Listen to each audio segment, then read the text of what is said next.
Welcome back to our channel. Today, in quiet reverence, we remember the talented artists who left us too soon, some only just days ago. From the icons of Hollywood to rising stars, they each brought light to the world of entertainment, until they passed away suddenly. If you feel moved by their stories, we invite you to leave a like as a silent tribute in their memory. Thank you. Now, let us begin. Maureen Hingert, Miss Universe legend and Hollywood pioneer, has tragically passed away at the age of 88.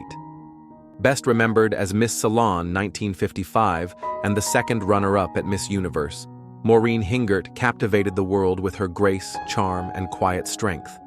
She later broke barriers for Asian women in Hollywood with her appearances in The King and I, Gunmen from Laredo, and several mid-century westerns under the name Jana Davi.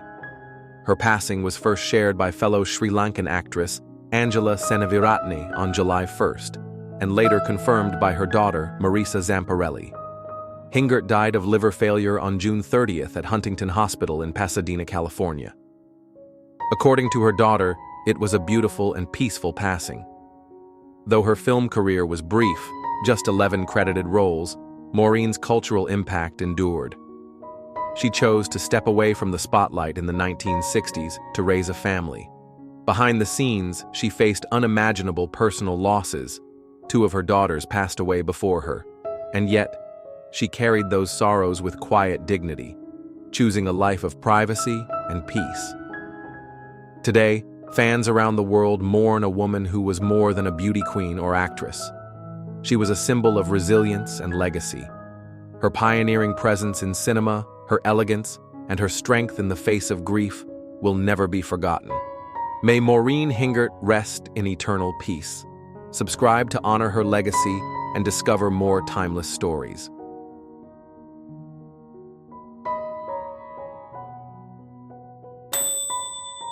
Jimmy Swaggart, the fiery televangelist whose rise, fall, and redemption defined a generation of American ministry, has tragically passed away at the age of 90. Known for his impassioned preaching and soulful gospel music, Swaggart built one of the most recognizable ministries of the 20th century. In the 1980s, his broadcasts reached millions worldwide, and his sermons brought congregations to tears. At its height, Jimmy Swaggart Ministries generated over $140 million a year, making him a household name in faith broadcasting. His death was confirmed on July 2nd by his son, Donnie Swaggart, who shared the news in a heartfelt video tribute. Jimmy passed away from cardiac arrest on July 1st at his home in Baton Rouge, Louisiana, after a long period of declining health. But his story was not without turmoil. In 1988, a public scandal forced him to resign from the Assemblies of God. Another incident followed in 1991. Humiliated and defrocked, Swaggart faced the collapse of his empire. Yet he never abandoned the pulpit. He slowly rebuilt, preaching until his final days, a journey marked by sorrow, resilience, and quiet redemption. His son Donnie shared, "There's been no greater example of a good and faithful servant than my father." Today, Jimmy Swaggart's legacy endures, in gospel song, in the voices of his followers, and in the unwavering faith that carried him home.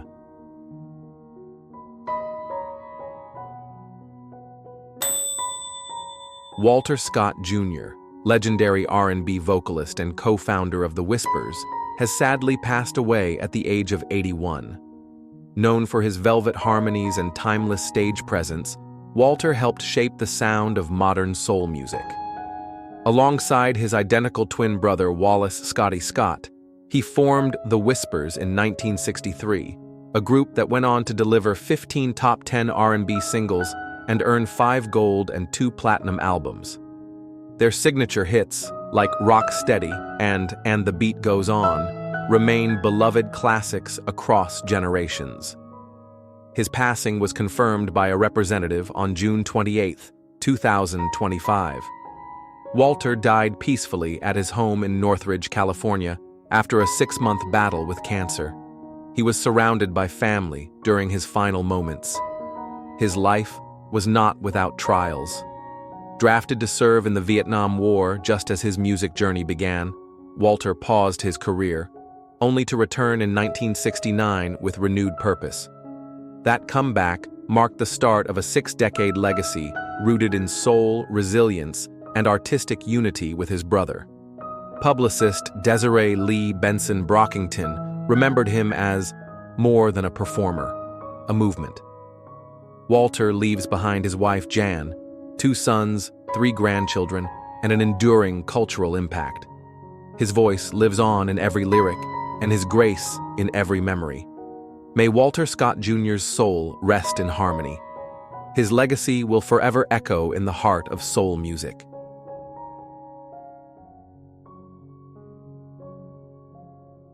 You bet. Rick Hurst, the beloved character actor best known as Deputy Cletus Hogg on the Dukes of Hazzard, has sadly passed away at the age of 79. The news was confirmed by Cooter's Place Museum in Tennessee, where Rick had been scheduled to appear at a fan event just days before his passing. While a specific cause was not disclosed, the cancellation and announcement suggest he had been in declining health. Rick Hurst brought warmth, wit, and comedic brilliance to one of the most cherished television shows of the 1980s. Appearing for 5 seasons on the Dukes of Hazzard, he became a fan favorite, often chasing the Duke boys through Hazzard County and frequently landing in a pond. His presence made Friday nights unforgettable for millions of American households. Born in Houston in 1946, Hurst earned degrees from Tulane and Temple University and built a steady career with guest roles in classics like MASH, Happy Days, and The Wonder Years. Though he left Dukes for other projects, he continued to appear at reunions and conventions, reconnecting with loyal fans. That enduring bond became a beautiful comeback story. A second act, not on screen, but in the hearts of those who grew up watching him. As one tribute lovingly said, he wasn't just part of the show, he was part of the family. If his presence ever made you smile, we invite you to subscribe and help us carry on the legacy of those who gave us joy. We're so close to losing our democracy to the mercenary class, it's as if we're leaning Bill way Moyers, over the rim. the revered White House press secretary turned legendary public broadcaster, has sadly passed away at the age of 91. His son, William Moyers, confirmed that he died on June 26, 2025, from complications of a long illness. His beloved wife, Judith, stood by his side, closing nearly 71 years of devotion and partnership. Moyers began his public life as a trusted aide to President Lyndon B. Johnson, helping shape the Great Society programs of the 1960s. But it was through journalism that he touched the soul of a nation. Over 5 decades, he created landmark PBS series like Bill Moyers' Journal and The Power of Myth, bringing clarity, depth, and moral courage to the airwaves. He earned 35 Emmy Awards, 9 Peabody Awards, and was honored as the first ever recipient of an honorary Doctor of Fine Arts from the American Film Institute, a recognition of his profound cultural impact beyond journalism. Even in declining health, Moyers remained engaged. In a 2019 interview, he said, "For the first time in my life, I fear for America." Yet he added with quiet conviction, "Do facts matter anymore? I think they do." His voice, unwavering in the face of untruths, never wavered. Bill Moyers leaves behind not only a family, but a legacy of truth, service, and conscience. If his words ever moved you, consider subscribing and help carry his light forward through stories that still matter.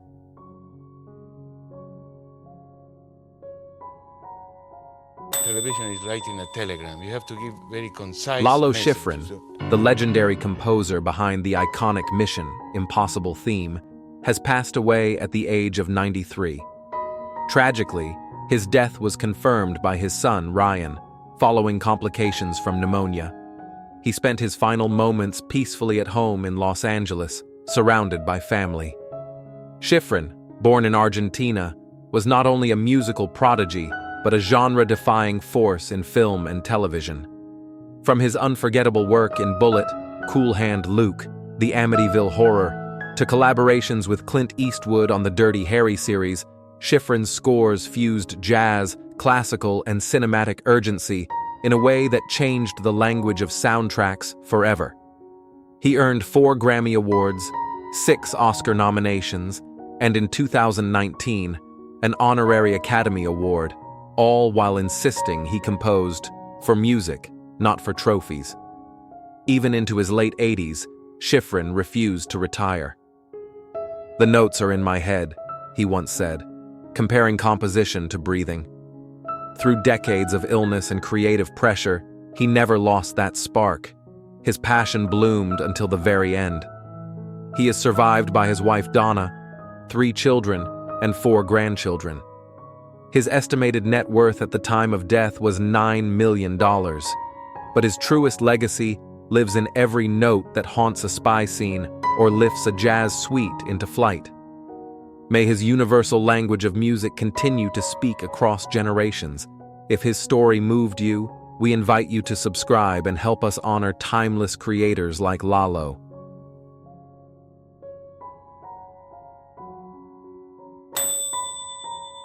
Bobby Sherman, the beloved 60s teen idol and devoted public servant, has sadly passed away at the age of 81.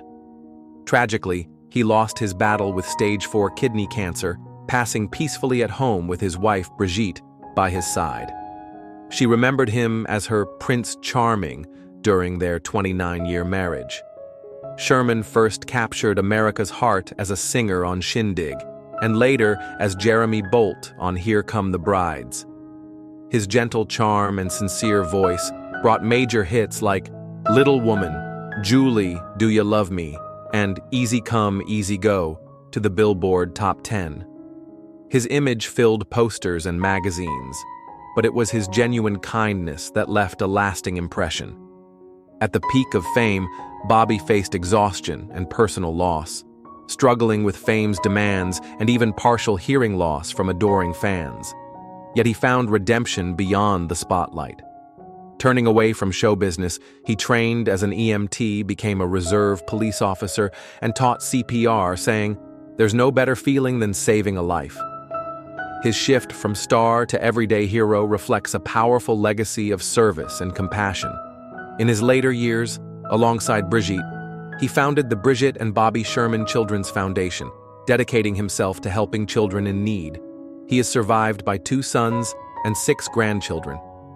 Today, we remember Bobby Sherman not only for his timeless music and unforgettable roles, but for the quiet courage, empathy, and humanity he shared with us all. If his story touched your heart, please subscribe to help keep his legacy alive and honor the lives of those who gave so much.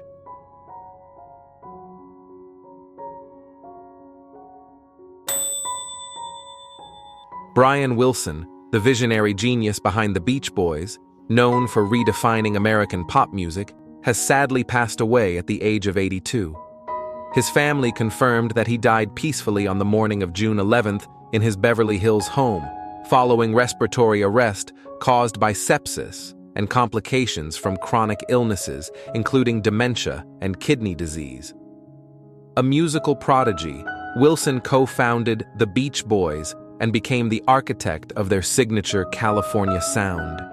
His timeless compositions, from God Only Knows to Good Vibrations, became cultural landmarks. His innovative harmonies, lyrical vulnerability, and production brilliance earned him global acclaim and forever altered the landscape of modern music. Wilson's final years were marked by a quiet resilience. Placed under conservatorship in 2024 due to progressive cognitive decline, he continued to be surrounded by the love of his children and the memory of his late wife, Melinda Ledbetter. Despite years of personal battles with mental health and addiction, Wilson found redemption through music, healing, and public service. Daughter Carney Wilson offered a tender tribute, saying, "I had a soul connection with him that will live on always." Wilson was cremated and laid to rest in Westwood, Los Angeles, near UCLA, where his harmonies still echo in the California breeze. Let us honor his legacy by keeping his music alive. Please consider subscribing to preserve and celebrate the soul of an era.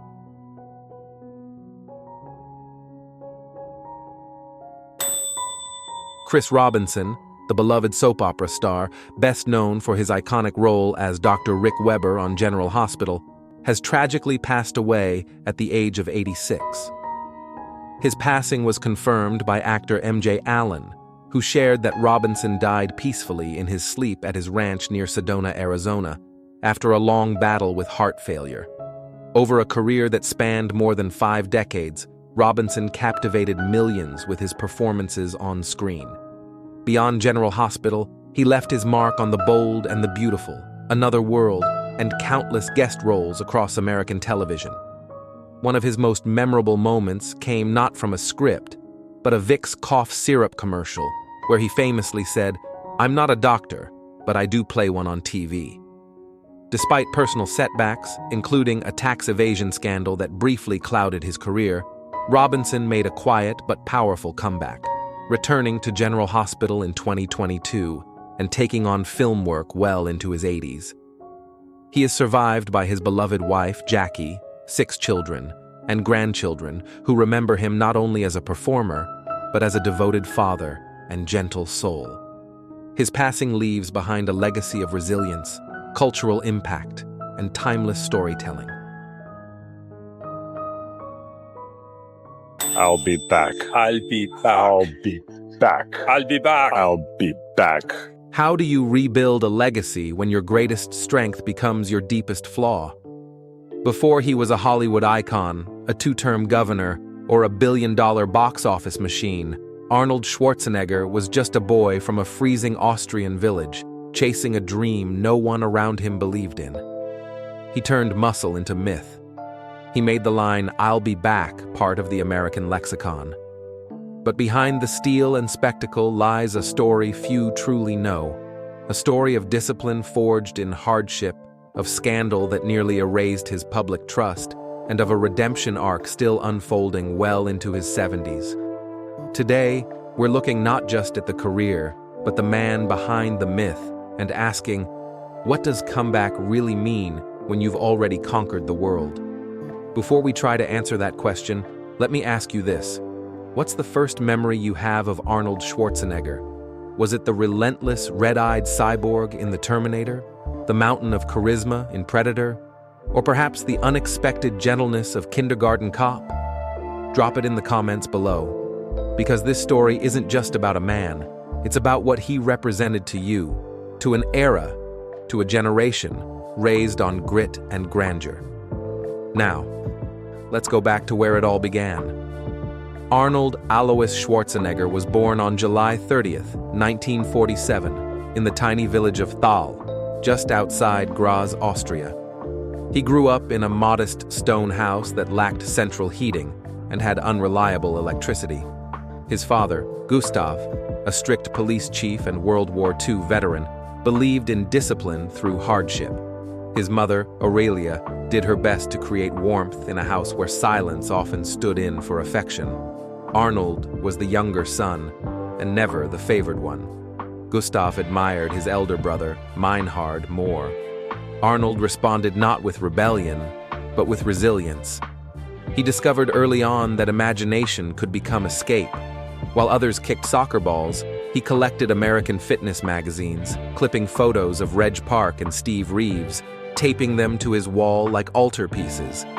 America, for him, was more than a place. It was possibility itself. At 14, he joined a local football team, only to be captivated by the team's rudimentary weight training. The moment he gripped the iron, something clicked. The cold didn't matter. The silence at home didn't matter. Each lift was a step towards somewhere warmer, freer. School held no charm.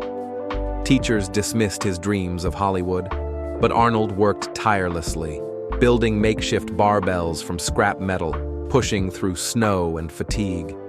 His father's mandatory dawn calisthenics became self-imposed rituals. Hardship, he would later say, was my education. By 18, conscription brought him into the Austrian army. Others groaned. Arnold saw an opportunity. He trained in secret. In 1965, he went AWOL to compete in the Junior Mr. Europe contest.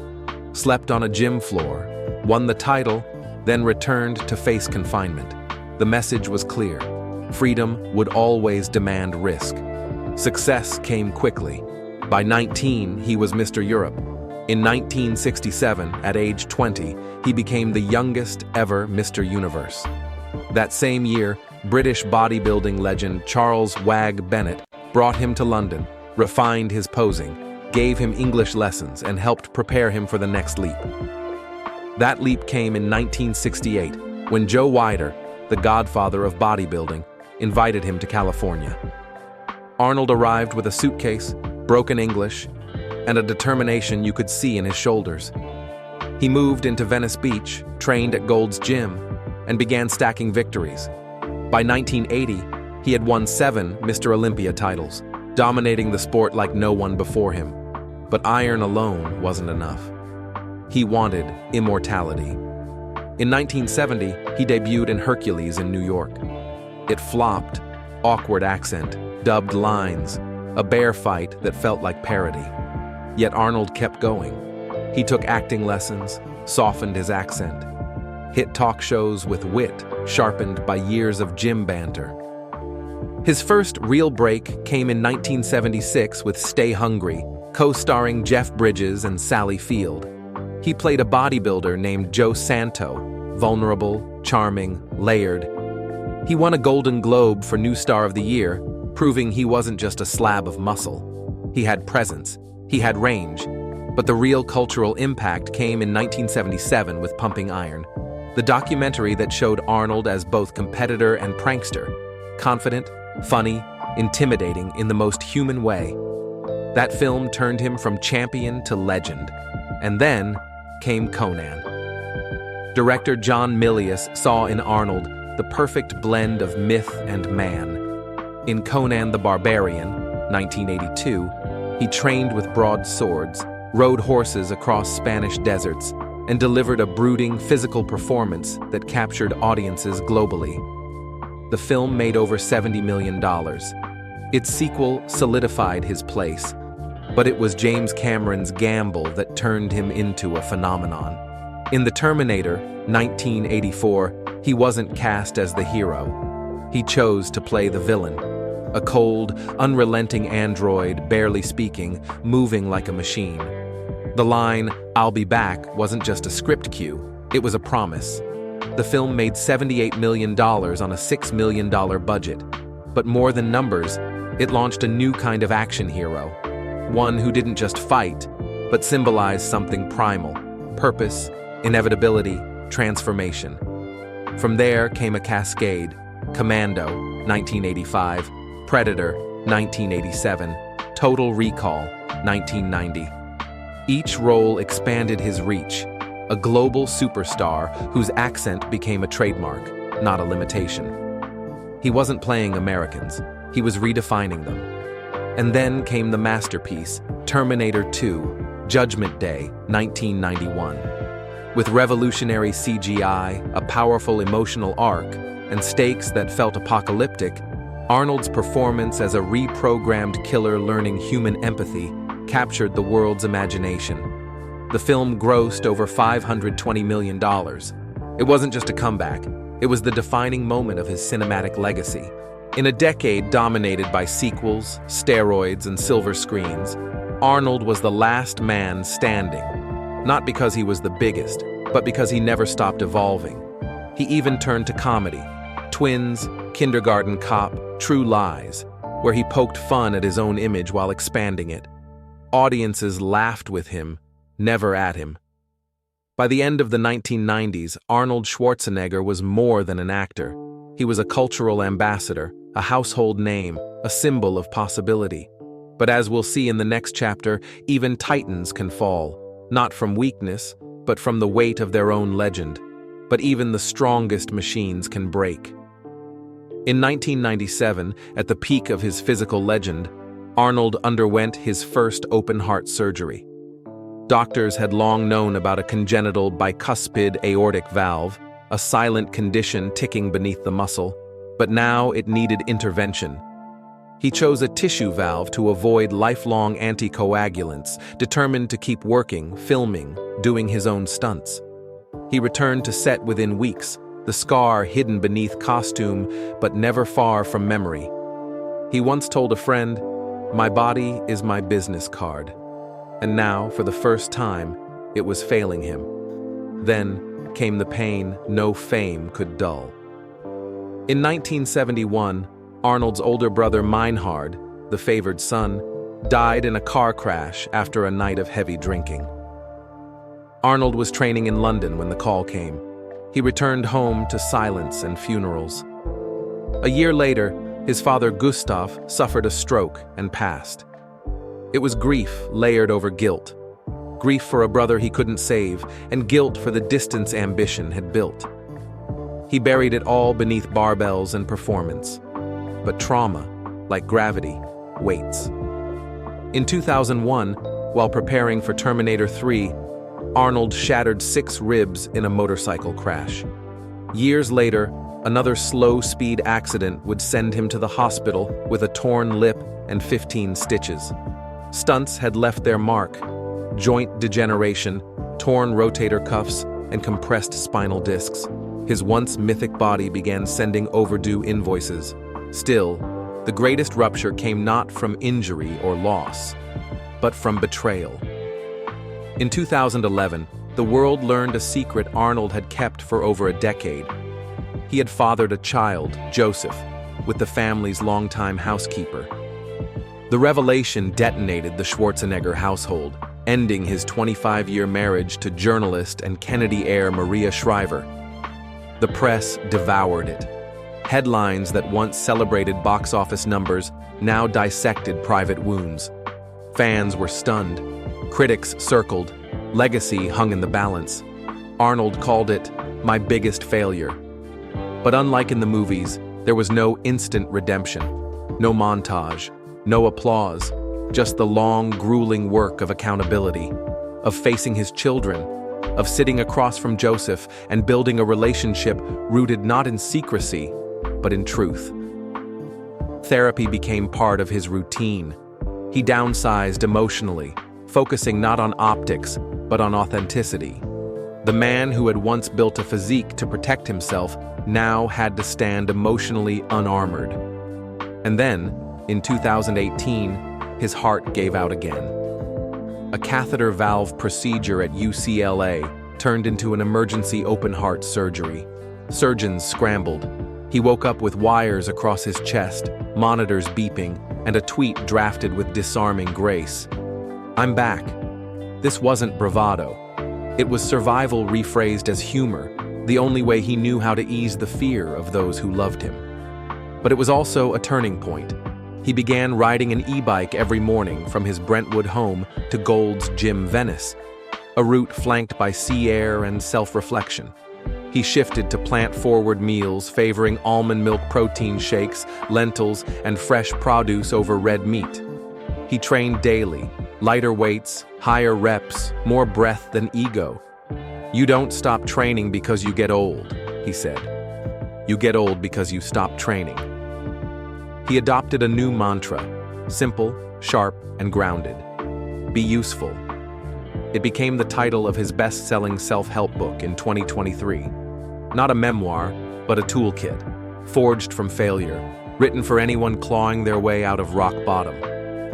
The man who once said, "I'll be back," was back, but different, quieter, wiser, still disciplined, but now with direction that pointed outward. He poured energy into After School All-Stars, a program he founded in 1992 that now supports over 100,000 low-income students annually with mentorship, nutrition, and academic help. He funded adaptive sports athletes.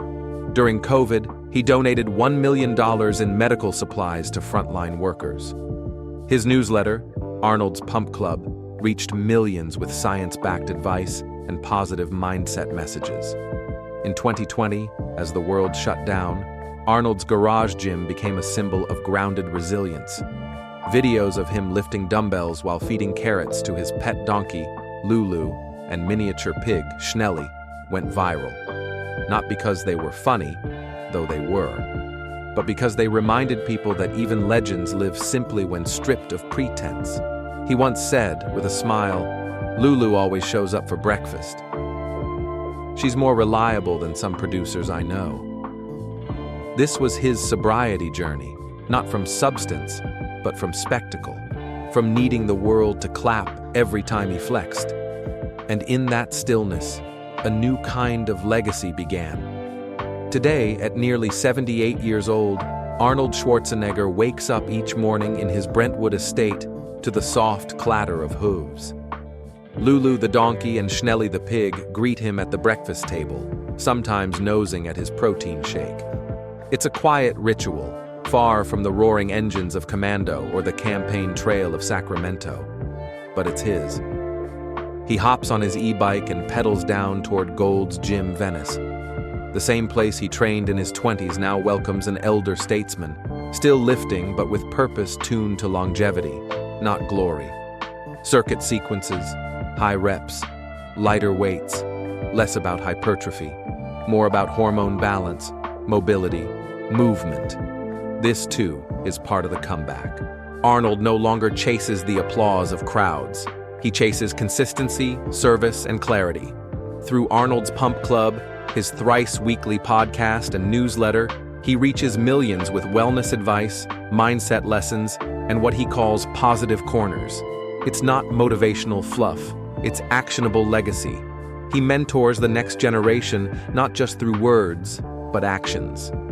His after-school All-Stars Foundation now helps over 100,000 students across America. He personally funds adaptive sports athletes. He's donated millions to wildfire recovery efforts, pandemic supplies, and cardiac screening in schools.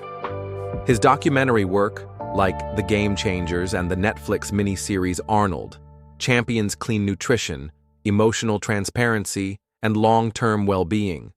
Financially, he's quietly become one of the most successful immigrants in U.S. history, with an estimated net worth of $1.2 billion. Real estate investments, supplement company Ladder, co-founded with LeBron James, stakeholder in Super 73 e-bikes and Beyond Meat. But he measures success differently now.